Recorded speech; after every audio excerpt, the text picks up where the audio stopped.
সংবিধানের দোহাই দিয়ে সংস্কার ব্যাহত করা যাবে না, আতাউর রহমান।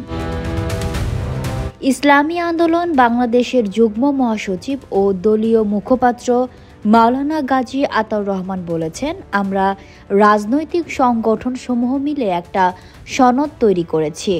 সেই সনদ আমাদের প্রত্যাশা পূরণ না করলেও জাতির বৃহত্তর স্বার্থে আমরা তা মেনে নিয়েছি।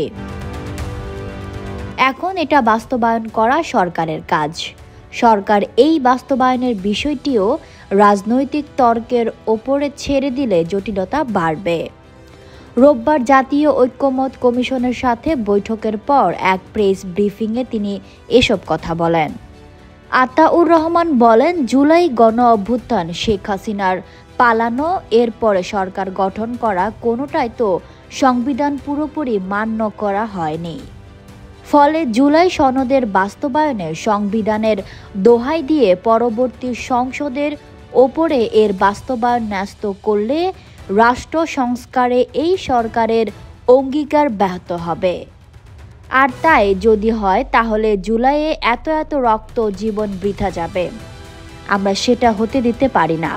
তাই সরকারকে বলবো, অভ্যুত্থানের প্রত্যাশাকে আমলে নিয়ে এই দ্রুততার সাথে জুলাই সনদ বাস্তবায়ন করুন। Fatema Tuj Johra, people voice television, Dhaka.